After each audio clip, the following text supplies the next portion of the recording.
உலக அரசியலில் பெரும் பரபரப்பை ஏற்படுத்திக்கிட்டு இருக்காரு ட்ரம்ப் அவர்கள்.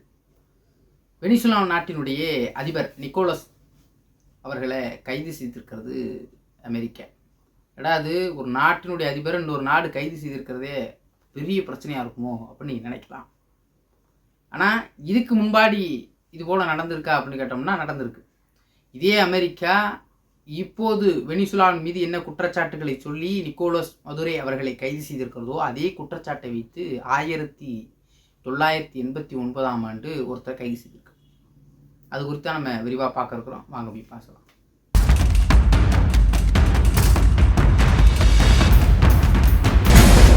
அனைவருக்கும் வணக்கம். நான் உங்கள் புகழேந்தி. நீண்ட நாட்களுக்கு பிறகு உங்களோடு என்பதில் எனக்கு பெரும் மகிழ்ச்சி. உலக அரசியலில் பெரும் பரபரப்பை ஏற்படுத்தி கொண்டிருக்கிறார் ட்ரம்ப் அப்படின்னு தான் சொல்லணும். அதில் உள்ள அரசியல் வேறாக இருந்தாலும் வெளிப்படையாக ஒன்று சொல்கிறாங்க. அமெரிக்காவுக்குள்ள போதைப் பொருளை கடத்துவதற்கான முதன்மை காரணமாக இருக்கக்கூடியது வெனிசுலா நாடு. இது குறித்து நாங்கள் அந்த நாட்டினுடைய அதிபர்கிட்ட பல முறை எடுத்துரைச்சோம், பல முறை பேசணும், இதை தடுங்கன்னு சொன்னோம். ஆனால் இது எதுவுமே தடுக்கலை, அது குறித்து அக்கறை கொள்ளலை. அதனால் அமெரிக்காவில் உள்ள இளைஞர்களுடைய வாழ்வாதாரம் கெட்டு போகும், அவங்களுடைய வாழ்க்கை சீரழிஞ்சு போகும், இதனால் பெரிதளவில் பாதிப்பாகும், அமெரிக்கா மிக மோசமான நிலைக்கு போயிடும்.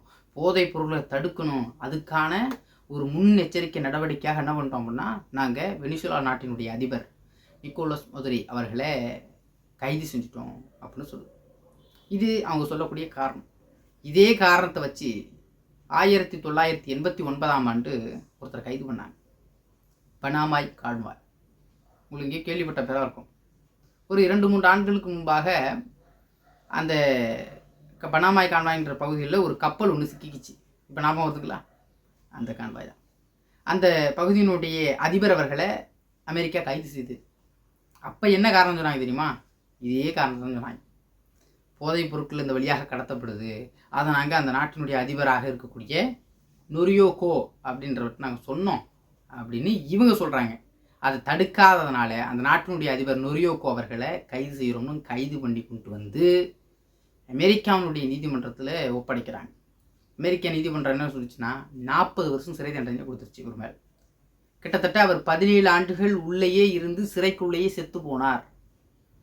இப்போ இவருக்கும் சதாம் ஹுசேன் அவர்களுக்கும் இப்போது கைது செய்யப்பட்டிருக்கிற நிக்கோலஸ் மதுரை அவர்களுக்கும் ஒரு தொடர்பு இருக்குது, ஒரு வித்தியாசம், ஒரு தொடர்பு இருக்குது அப்படின்னு தான் நம்ம சொல்லணும். என்ன நீங்கள் அதிர்ச்சியாக கேட்கலாம், இருக்குது. இவங்க 3 பேருமே என்ன பண்ணாங்கன்னா எங்களுடைய வளம் எங்களுக்கு என்று சொன்னவர்கள். எப்படி சதாம் ஹுசேன் அவர்கள் மீது அவர் பயங்கரவாதி, அணு ஆயுதங்களை வச்சிருக்கிறாரு அப்படின்னு சொல்லி அவரை இரட்டை கோபுரம் அந்த வழக்குகளில் சிக்க வைத்து கொலை செய்ததோ அமெரிக்கா, அதே போல் நிக்கோலஸ் மதுரை அவர்களையும் முடிச்சுடலான்னு முடிவு பண்ணிட்டாங்க. இந்த 3 பேருமே தங்களுடைய வளம் தங்களுக்கு தான் சொன்னாங்க இல்லையா? அது என்னென்னா 3க்குமே ஆயில் தான். 3 பேருக்குமே சம்மந்தப்பட்டது இந்த ஆயில். கிட்டத்தட்ட உலகத்தில் 20% அளவுக்குள்ள ஆயில், அந்த கச்சா எண்ணெய் இருக்கு இல்லையா, அது வெனிசுலா மண்ணில் மட்டும்தான் இருக்குது. அந்த மண்ணிலிருந்து அந்த மண்ணிலிருந்து இந்த கச்சா எண்ணெய் எடுத்து பிரித்து பெட்ரோலியமாக ஆயில் பிஸ்னஸ் பண்ணணும் அப்படின்னா அந்த தொழில்நுட்பத்தை இதுவரைக்கும் வெனிசுலாவில் உள்ளவர்கள் கற்றுக்கலை. ஏன்னா அந்த டெக்னாலஜி இவங்கள்ட்ட வரல. ஏன்னா இவங்களுக்கு ஏற்கனவே பொருளாதார சிக்கல்கள் நிறைய இருக்குது. ஏதோ ஓரளவு இருந்தால் போதும் கடனை வாங்கி இந்த நாட்டை அப்படியே இயக்கிக்கிட்டு இருக்காங்க. இப்போ இதுக்கு பொருளாதாரத்தை வலிமைப்படுத்த என்ன பண்ணணும் அப்படின்னா கொடுக்கக்கூடிய அமெரிக்காவுக்கு டாலரில் நம்ம இது பண்ணி ஒன்றுமே வேலையாக போகிறதில்ல. அதனால் சீனாவுக்கு நம்ம இந்த ஒப்பந்தத்தை கொடுப்போம் அப்படின்னு சொல்லி அந்த பெட்ரோலியத்தை எடுப்பதற்கான, அந்த குடாயில் எடுப்பதற்கான ஒப்பந்தம் இடுவதற்கு சீனாவிடம் ஒப்பந்தம் இடுவதற்கான வாய்ப்புகள் இருக்குது. அதை செய்ய போகிறாரு அப்படின்னு தெரிஞ்ச உடனே அமெரிக்காவுக்கு மிகப்பெரிய ஒரு பெரிய இடியாக இருக்குது.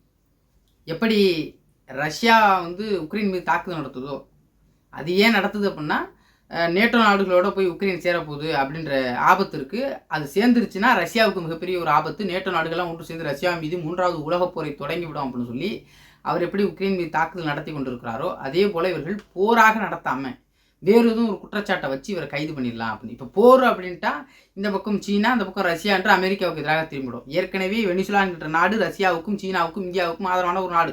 இப்போ ப்ரீஸுங்கிற ஒரு காயின் இப்போ இடையில வெளியிட்டாங்களே, நாணயம் இப்போ வெளியிடணும். இப்போ டாலரில் நம்ம செலவாணிகளை வச்சுக்கக்கூடாது, வர்த்தக ஒப்பந்தங்களை வச்சுக்கக்கூடாது.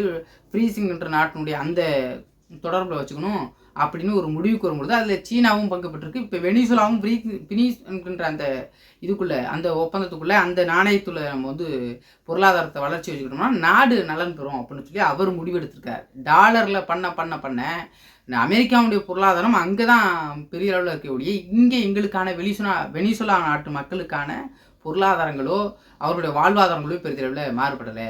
ஏன்னா இப்போ இந்த கச்சா எண்ணெய் எடுக்கக்கூடிய நிறுவனங்கள் இருக்கு இல்லையா, இப்போ அமெரிக்க நிறுவனம், சீனா நிறுவனம், ரஷ்ய நிறுவனம் இருக்குன்னா இப்போ 50% காசு வந்து இவங்களுக்கு கொடுக்கணும். இப்போ 100 ரூபான்னா அதில் 50 ரூபா எனக்கு, 50 ரூபா உனக்குன்ற கணக்கில் தான் இது வரைக்கும் எடுத்துக்கிட்டு இருந்தாங்க. இதுவரை வெனிசுலா வந்து அந்த டெக்னாலஜியே கற்றுக்கவும் இல்லை, கேட்டாலும் கொடுப்பதற்காக வாய்ப்புகளும் இல்லை. அமெரிக்கா என்ன சொல்லிச்சு, டெக்னாலஜிலாம் கொடுக்க முடியாது, நாங்கள் தான் உங்களுக்கு பண்ணி கொடுப்போம், நீங்கள் எங்களுக்கு 50 ரூபா கொடுத்துடணும், கட்டணும், நாங்கள் தான் எடுத்துக்குவோம் போவோம், நாங்கள் தான் ஏற்றுமதி இறக்குமதிகளை பார்ப்போம்னு சொல்லி இந்த கச்சா எண்ணெய்களை, கச்சா வளங்களை, இந்த எண்ணெய் வளங்களை ஒட்டுமொத்தமாக தனதாக்கி கொள்ளணும். இந்த கச்சா எண்ணெய்களை தனதாக்கி கொண்டா என்ன பண்ணணும்னா உலக அரசியலில் மிகப்பெரிய ஒரு ஆதிக்கத்தை நம்மளால் ஏற்படுத்தி விட முடியும் அப்படின்னு சொல்லி அமெரிக்கா நம்புது. அதுவும் ஒரு உண்மை. அதை தாண்டி இவர் என்ன சொல்லிட்டார், நிக்கோலஸ் மதுரை அவர்கள் என்ன சொல்கிறாருன்னா, இனிமேல் டாலரில் நான் ஒப்பந்தம் பண்ண மாட்டேன், டாலரில் இனிமேல் வணிக ரீதியாக எதுவும் பண்ண மாட்டேன், நான் சீனாவுடைய அந்த ஹவாயா ஏதோ ஒன்று சொல்லுவாங்க, அவன் அந்த தொகையில் நான் வந்து இனிமேல் பொருளாதாரத்தினுடைய இதை பண்ணிக்க போகிறேன், வர்த்தக ஒப்பந்தங்களை பண்ணிக்க போகிறேன், அதே போல் ஃப்ரெண்ட்ஸ் அந்த அதுக்குள்ளே போய் நான் வந்து ஒப்பந்தங்களை பண்ணிக்க போகிறேன், டாலரில் ஒரு பொழுதும் நான் பண்ணுவதற்கான வாய்ப்புகள் இல்லை, ஏன்னா டாலரில் பண்ணால் உங்களுடைய வாழ்வாதாரம் மேம்போக்காக தான் இருக்குது, எங்களுடைய வாழ்வாதாரம் அப்படியே தான் இருக்குது அப்படின்னு சொல்லி ஓப்பனாக வெளிப்படையாகவே மிகப்பெரிய ஒரு அமெரிக்காவை மோதி பார்த்துட்டார். இப்போ என்ன ஆகுது அப்படின்னா, டாலருடைய மதிப்பு இப்போ ஏற்கனவே குறைஞ்சிக்கிட்டே இருக்குது. பிரின்ஸுங்கிற நாணயம் வெளியான பிறகு வெளியாயிருச்சுன்னா இன்னும் மிகப்பெரிய ஒரு சிக்கல் ஏற்படுத்திடும். அமெரிக்காவுடைய அந்த ஆக்கிரமிப்பு, டாலருடைய ஆதிக்கம் குறைஞ்சிருச்சுன்னா அமெரிக்கா ஒரு டம்மி தான், ஒரு சின்ன நாடாக ஆகிக்கிறோம், அதனுடைய தங்களுடைய அந்த மெருகேற்றி அந்த இது வந்து குறைச்சிவதற்கான இதோ உலகம் முழுக்க வந்து நாங்கள் மிகப்பெரிய ஒரு வல்லாதைக்க நாடு அப்படின்னு கட்டமைச்சிருக்கின்ற அந்த கட்டமைப்பு உடைஞ்சு போகுன்ற ஒரு காரணத்துக்காக மிக நீண்ட நாட்களாக திட்டமிட்டு, கிட்டத்தட்ட அவர்கள் சொல்லக்கூடிய நாள் என்னென்னா டிசம்பர்லேயும் முடிவு பண்ணிட்டாங்களாம். நிக்கோலஸ் அவர்களை கைது பண்ணுவதற்காக ஒரு ஷெட்டு போட்டு ஒரு மாதிரி ஒரு மாளிகை கட்டி அதுலேருந்து எத்தனை நிமிடங்கள்லேருந்து இவர் கடத்த முடியும், எங்கேருந்து கைது பண்ணி கூட்டு வர முடியும், அப்போ இராணுவங்களை எந்த அளவுக்கு திசை திருப்ப முடியும் என்று முன்னெச்சரிக்கையாக இவர்கள் எல்லா திட்டமிடலுமே செய்து முடித்து டிசம்பர் மாதமே முடிவு பண்ணியிருக்காங்க. இப்போ டிசம்பர்லேயே முடிவு செய்து இவரை எப்போ தூக்கணும், எப்போ நீதிமன்றத்தில் ஆஜர்படுத்தணும், அவரை எந்த சிறையில் வைக்கணும் என்பதற்கு எல்லாவற்றையும் செய்துவிட்டு அதிபர் மற்றும் அவருடைய மனைவியை திட்டமிட்டு அமெரிக்கா கைது செய்திருக்கு. அதனுடைய பார்வையில் அது கைது, ஆனால் இந்த நாட்டு மக்களின் பார்வையில் அது வந்து கடத்தல். ஒரு நாட்டினுடைய அதிபரை கடத்தியிருக்காங்க நள்ளிரவில் போகுது.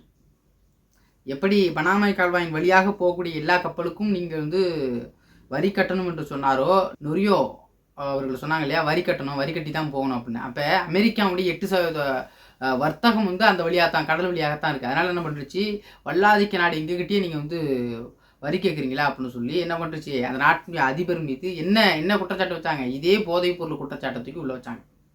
அதே போல் சதாம் ஹுசேன் அவர்கள் என் நாட்டினுடைய வளம் எனக்கு தான் அப்படின்னு பேசினவுடனே அவரையும் இது போன்ற சிக்கல்களை சிக்க வச்சு பயங்கரவாதி ஆயுதம்னு சொல்லி அவர் தீவிரவாதியாக முத்திரை குத்தி மற்ற இஸ்லாமிய நாடுகள்லாம் அவருக்கு ஆதரவாக இல்லாதவாறு பிரித்து விட்டு தனித்து விடப்பட்டு அவரை கொலை செய்ததுக்கு பிறகுதான் தெரியும் எல்லா அயோக்கியத்தனத்தையும் பண்ணது அமெரிக்கா தான் அப்படின்னு. அதே போல் நிக்கோலஸ் அவர்கள் இருந்தால் இவர் நமக்கு கைப்பாவையாக நமக்கு ஆதரவாக எந்த ஒரு வேலையும் செய்ய மாட்டார், இவர் தன்னந்தனியாக போகிறாரு, அதை தாண்டி ரஷ்யா சீனாவோட ஆதரவு வச்சுருக்காரு, உறவு கொண்டுக்கிட்டு இருக்காரு, இது அமெரிக்காவுக்கு பிற்காலத்தில் மிகப்பெரிய ஒரு ஆபத்தாக இருக்கும். எப்படி கியூபா அன்னைக்கு எதிர்த்து நிற்குதோ அதே போல் தன்னந்தனியாக ஒரு நாடு வளர்வதை அமெரிக்கா ஒரு பொழுதும் ஏற்கலை. கைது செய்யப்பட்ட பிறகு, நிக்கோலஸ் அவர்கள் கைது செய்யப்பட்ட பிறகு என்ன சொல்கிறாரு அப்படின்னா, இனிமேல் கியூபா தன்னாளர்களும் நீங்கள் பார்த்துக்கிட்டே இருங்க. ஏன்னா கியூபாவுடைய வர்த்தக தொடர்பு அதிகமாக வைத்திருக்க நாடு என்னன்னா வெனிசுலா தான். இப்போ வெனிசுலா நம்பி தான் கியூபாங்கிற ஒரு நாடு ஓரளவு இருந்துக்கிட்டு இருக்குது. 70% மேலே அவங்க தான் அந்த வர்த்தக தொடர்பு வச்சுக்கிட்டு இருக்காங்க. இப்போ வெனிசுலாங்கிற நாடை தனிமைப்படுத்தி இவர்கள் சொல்லக்கூடிய அந்த ஒரு கைபாவியான ஒரு ஆட்சியை ஒரு பொம்மை அரசு நிறுவிட்டோம்னா கியூபாவை ஒழிக்கிறலாம். கியூபாவை போல் இன்னும் பல நாடுகள் அமெரிக்காவை எடுத்துக்கிட்டு இருக்கு இல்லையா, சின்ன சின்ன நாடுகளில், அந்த நாடுகள்லாம் ஒழிச்சு ஓரம் கட்டிடலாம் என்கின்ற ஒரு திட்டமிடலோடு கிட்டத்தட்ட ஒரு அழிப்பையே செஞ்சுக்கிட்டு இருக்காப்புல. அமெரிக்காவை எதிர்த்தா எவனும் இருக்கக்கூடாதுங்கிற நிலையிலே அமெரிக்கா எனக்கு இருக்கு. ட்ரம்ப் அவர்கள் திட்டமிட்டு இதை செய்திருக்காரு. அவர் தான் சொல்கிறாரு, நான் போன முறையே இவர் கைது செய்திருக்கணும், ஆட்சிக்கு வந்திருந்தேன்னா பண்ணியிருந்திருப்பேன், இடையில ஜோ பைடன் ஒரு ஆள் வந்துட்டாப்புல, அவரெல்லாம் நான் எப்பொழுதோ இவரை கைது பண்ணியிருப்பேன், ஆனாலும் தாமதித்தாலும் பரவாயில்ல, இது வந்து மிகச்சிறந்த முடிவு அப்படின்னு சொல்கிறாப்பு. தன்னுடைய நாட்டின் வளம் தனக்கென்று பேசக்கூடிய எல்லாருக்கும் இந்த நன்மை தான். அமெரிக்காவை எதிர்த்து தனி ஒரு நாடு பொருளாதாரத்தில் மேலோங்கி வந்துடக்கூடாது, அதை தாண்டி அமெரிக்காவை எதிர்த்துடக்கூடாது. அது அமெரிக்காங்கிற நாடு எல்லா நாட்டுடைய அரசியலையும் சூழ்ச்சி பண்ணும்.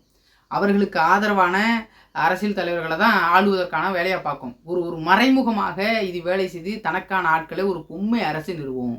அமெரிக்கா என்ன நினைக்குதோ, அமெரிக்கா என்ன செய்ய நினைக்குதோ அதை அந்த நாடுகள் மூலமாக வச்சு செய்யும்.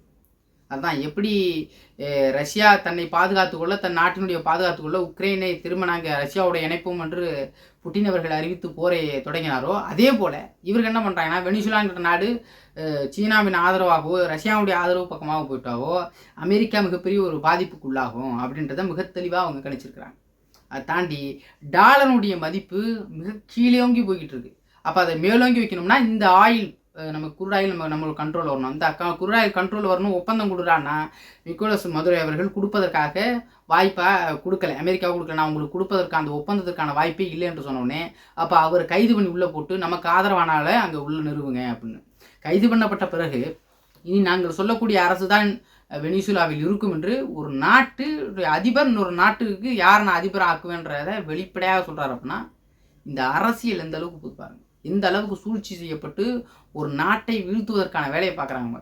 இப்போ இந்த அமெரிக்காவுடைய டாலரை அதிகப்படுத்தணும், பொருளாதாரத்தை பெரிதளவில் உருவாக்கணும் அப்படின்னா இவங்க என்ன பண்ணுவாங்கன்னா, இந்த கச்சா எண்ணெயை இவங்க கண்ட்ரோல் வச்சுக்கிட்டாங்கன்னா இவங்க சொல்கிறது தான் வேலை.